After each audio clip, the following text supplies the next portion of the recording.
નમસ્કાર. ચાલો આજે એક સવાલ પર વિચાર કરીએ. ભારત એક એવો દેશ જ્યાં સેંકડો ભાષાઓ, અસંખ્ય સંસ્કૃતિઓ, બધું એક સાથે ધબકે છે. પણ આટલી બધી વિવિધતાને એક તાંત્રણે બાંધી રાખતી એ શક્તિ કઈ છે? ચાલો આજે આપણે ભારતના આ સંઘીય માળખાના રહસ્યને જરા નજીકથી સમજીએ. આ ખરેખર બહુ મોટો અને રસપ્રદ સવાલ છે. આપણે ભારતને ભાષાઓ, ધર્મો અને સંસ્કૃતિઓના એક વિશાળ મેઘધનુષ્ય તરીકે જોઈએ છીએ. તો સવાલ એ થાય કે આટલા બધા અલગ અલગ રંગો હોવા છતાં આ દેશ એક રાષ્ટ્ર તરીકે આટલું મજબૂત કઈ રીતે છે? આનો જવાબ કોઈ જાદુ નથી, પણ એ તો આપણા દેશના પાયામાં જ રહેલો છે. અને એ પાયો છે સંઘવાદ. હા, સંઘવાદ. આ ખાલી પુસ્તકોમાં વાંચવાનો શબ્દ નથી, પણ એ ચાવી છે જે ભારતની એકતાના તાળાને ખોલે છે. તો ચાલો જોઈએ કે આ વિચારને ભારતે વાસ્તવિકતામાં કેવી રીતે ઢાળ્યો અને સમયની સાથે એને વધુ મજબૂત કેવી રીતે બનાવ્યો. કોઈ પણ મજબૂત ઇમારતને સમજવી હોય તો પહેલા એના નકશાને, એની બ્લૂપ્રિન્ટને સમજવી પડે, બરાબર ને? તો ચાલો સૌથી પહેલા ભારતના સંઘીય માળખાની બ્લૂપ્રિન્ટ પર એક નજર નાખીએ અને સમજીએ કે આખરે આ સંઘવાદ છે શું? એકદમ સરળ શબ્દોમાં કહીએ તો સંઘવાદ એટલે સત્તાની વહેંચણી. જરા એને આમ સમજીએ. સરકાર ન સમજો કે બે લેવલ છે. એક કેન્દ્ર સરકાર જે દિલ્હીથી આખા દેશ માટે કામ કરે છે, અને બીજી દરેક રાજ્યની પોતાની સરકારો જે પોતાના પ્રદેશના સ્થાનિક મુદ્દાઓ સંભાળે છે. અને મહત્વની વાત એ છે કે આ બંને પોતપોતાના ક્ષેત્રમાં સ્વતંત્ર રીતે કામ કરે છે. આ જ તો સંઘવાદની ખરી કમાલ છે. એ એક ત્રાજવા જેવું કામ કરે છે. જુઓ, એક પલડામાં છે દેશની એકતા અને બીજા પલડામાં છે દરેક પ્રદેશની પોતાની આગવી ઓળખ, પોતાની વિવિધતા. સંઘવાદ આ બંને વચ્ચે એકદમ સચોટ સંતુલન જાળવાનું કામ કરે છે. એ કહે છે કે આપણે એક તો રહીશું જ, પણ આપણી અલગ ઓળખને ગુમાવ્યા વગર. આ જ સંતુલન તેની અસલી તાકાત છે. હવે આ એકતા અને વિવિધતાના સંતુલનની પહેલી અને કદાચ સૌથી મોટી કસોટી આઝાદી પછી તરત જ થઈ. એ સમયે દેશના રાજકીય નકશાને ફરીથી દોરવાનો નિર્ણય લેવાયો. અને આ કોઈ સામાન્ય સીમાઓનો સવાલ નહોતો. આ તો ભાષા અને લોકોની ઓળખ સાથે જોડાયેલો મુદ્દો હતો. આઝાદી વખતે આપણને જે નકશો મળ્યો હતો એ તો અંગ્રેજોએ પોતાની વહીવટી સગવડ માટે બનાવ્યો હતો. પણ બહુ જલ્દી લોકોનો અવાજ ઉઠવા લાગ્યો કે અમારું રાજ્ય અમારી ભાષાના આધારે હોવું જોઈએ. શરૂઆતમાં તો આપણા નેતાઓને પણ ડર હતો કે અરે, ભાષાના આધારે રાજ્યો બનાવીશું તો ક્યાંક દેશના ટુકડા તો નહીં થઈ જાય ને? પણ આખરે એક મોટું જોખમ લઈને આ માંગને સ્વીકારવામાં આવી. આ નિર્ણય પાછળનો વિચાર બહુ સીધો સાદો હતો. એવું માનવામાં આવ્યું કે જો એક જ ભાષા બોલતા લોકો એક રાજ્યમાં રહેશે તો શાસન કરવું સહેલું પડશે અને લોકોમાં એકબીજા પ્રત્યે પોતાનાપણાની ભાવના પણ વધશે. અને નવાઈની વાત તો એ છે કે થયું પણ એવું જ. ડર કરતાં બિલકુલ ઉલટું થયું. આ પડવાથી ભારતની એકતા ઓર મજબૂત બની. સારું, રાજ્યોની સીમાઓ તો નક્કી થઈ ગઈ, પણ હવે બીજો એનાથી પણ મોટો પડકાર સામે આવ્યો, ભાષાનો પડકાર. આટલી બધી ભાષાઓવાળા દેશમાં સત્તાવાર ભાષા કઈ હોવી જોઈએ? આ એક ખૂબ જ નાજુક અને સંવેદનશીલ સવાલ હતો. જરા આ આંકડાઓ પર નજર કરીએ. હિન્દી ભલે સૌથી વધુ બોલાતી ભાષા હોય, પણ લગભગ 44% લોકો જ તે બોલે છે. હકીકતમાં દેશની અડધાથી વધુ વસ્તી બીજી કોઈ ભાષા બોલે છે. હવે આવી પરિસ્થિતિમાં કોઈ એક ભાષાને આખા દેશ પર થોપી દેવી એ તો આગ સાથે રમવા જેવું હતું. તો પછી ભારતે આનો રસ્તો કેવી રીતે કાઢ્યો? આનો ઉકેલ શોધવામાં આપણા બંધારણ ઘડવૈયાઓએ ગજબની સૂઝબૂઝ વાપરી. એમણે કોઈ એક ભાષાને રાજા બનાવવાનો રસ્તો પસંદ જ ન કર્યો. એના બદલે એમણે સમાધાનનો માર્ગ અપનાવ્યો. હિન્દીને સત્તાવાર કામકાજની ભાષા તરીકે માન્યતા આપી, પણ સાથે જ બીજી 21 મુખ્ય ભાષાઓને પણ બંધારણીય રક્ષણ આપ્યું. આ નીતિથી દરેક ભાષાને માણ મળ્યું અને દેશે એક મોટા સંઘર્ષને ટાળ્યો.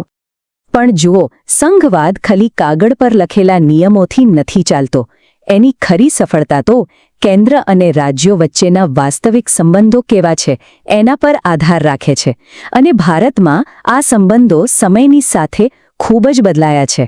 ભારતીય રાજકારણના આ બે સમયગાળાના ચિત્રો જુઓ. 1990 પહેલાં રાજકારણ જાણે કે એક મોટા એન્જિનથી ચાલતું હતું, એટલે કે કેન્દ્ર સરકાર. કારણ કે મોટાભાગે કેન્દ્ર અને રાજ્યમાં એક જ પક્ષનું રાજ હતું. પણ 1990 પછી આખું ચિત્ર જ બદલાઈ ગયું. રાજ્યોમાં નાના નાના પણ મજબૂત પ્રાદેશિક પક્ષોના ગિયર પણ મુખ્ય એન્જિન સાથે જોડાવા લાગ્યા અને આ હતી ગઠબંધન સરકારોના યુગની શરૂઆત. આ બદલાવનું પરિણામ ખરેખર ક્રાંતિકારી હતું.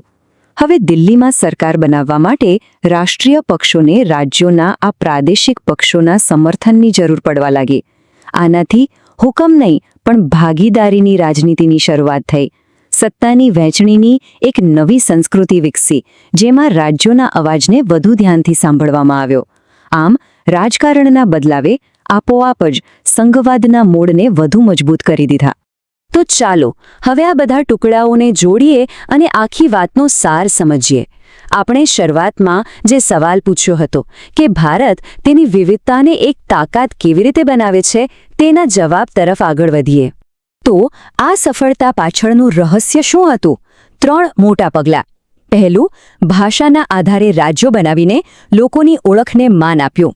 બીજું, કોઈ એક ભાષા લાદવાને બદલે બધી મુખ્ય ભાષાઓને અપનાવીને સૌનો સમાવેશ કર્યો. અને ત્રીજું, રાજકીય પરિવર્તનોએ સત્તાની ભાગીદારીને એક જરૂરિયાત બનાવી દીધી. આ ત્રણેય બાબતોએ મળીને ભારતની વિવિધતાને તેની સૌથી મોટી તાકાતમાં ફેરવી દીધી.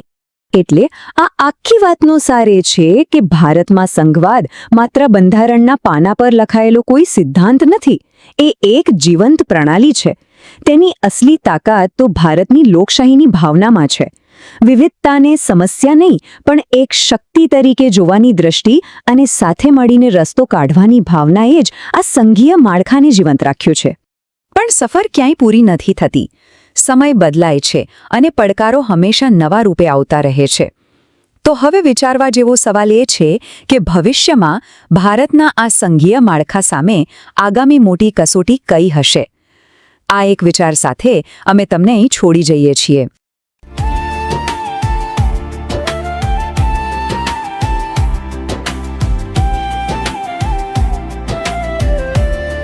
छोटे शहर से बड़े शहर तक अवसरों की भरमार है. तरक्की के सफर में बस आपका इंतजार है. सही जॉब और सही करियर अब एक क्लिक की दूरी है. सपनों को सच करना अब सबसे जरूरी है. सुबह की चाय जॉब की टेंशन अब भूल जाइए, सीधा मिशन. वेबसाइट पे जाइए, प्रोफाइल बनाइए, अपनी स्किल्स का डंका बजाइए. टीचर बनना हो या एडमिन का काम, यहाँ मिलेगा आपको सही मुकाम. सुनिए ये सिर्फ एक वेबसाइट नहीं, ये है एक पुल आपकी मेहनत और आपकी मंजिल के बीच. सही जॉब सही वक्त सही जगह.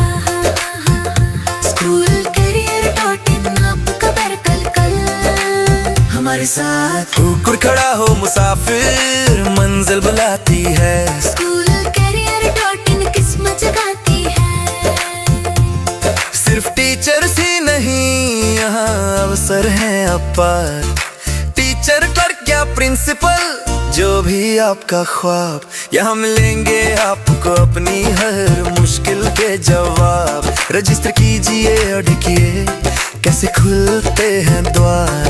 सफलता खड़ी है द्वारे, करने को आपका इंतजार. स्कूल पोस्ट करें वैकेंसी, उम्मीदवार करें सीधा आवेदन. हमारा लक्ष्य है सबको एक ही मंच पर लाना. शिक्षा के इस क्षेत्र में एक नया दौर लाना. नई अपॉर्चुनिटीज, सक्सेस की कहानी लिखो अपनी नई शुरुआत. ये है स्कूल career.in की जुबानी. चाहे हो फ्रेशर या हो एक्सपीरियंस का साथ, सही करियर चुनना अब है आपके हाथ. विश्वास का है नाम, अवसरों का है द्वार. स्कूल career.in देगा सपनों को आधार. आज ही जुड़े आज ही बढ़े. स्कूल career.in जहाँ शिक्षा और करियर मिलते हैं. नमस्कार. क्या आप स्कूल में नौकरी ढूंढ रहे हैं लेकिन सही वैकेंसी की जानकारी आपको समय पर नहीं मिलती? और अगर आप एक स्कूल चला रहे हैं तो क्या आपको भी योग्य और भरोसेमंद स्टाफ ढूंढने में परेशानी होती है? आज यही समस्या हजारों लोगों और स्कूलों के सामने है. दोनों को एक दूसरे की जरूरत है, लेकिन फिर भी दोनों एक दूसरे तक पहुंच नहीं पाते। यही समस्या हमने देखी और इसी से जन्म हुआ SchoolCareer.in का। ये एक ऐसा ऑनलाइन प्लेटफॉर्म है जहां स्कूल अपनी वैकेंसी पोस्ट कर सकते हैं और उम्मीदवार सीधे उन नौकरियों के लिए आवेदन कर सकते हैं। यहाँ केवल टीचर्स ही नहीं बल्कि स्कूल से जुड़े कई पदों के अवसर उपलब्ध हैं, जैसे office staff, computer operator, accountant, librarian और अन्य पद। हमारा लक्ष्य है स्कूलों और योग्य उम्मीदवारों को एक ही मंच पर जोड़ना। अगर आप स्कूल में अपना करियर बनाना चाहते हैं या अपने स्कूल के लिए बेहतरीन स्टाफ ढूंढना चाहते हैं तो आज ही विजिट कीजिए www.schoolcareer.in।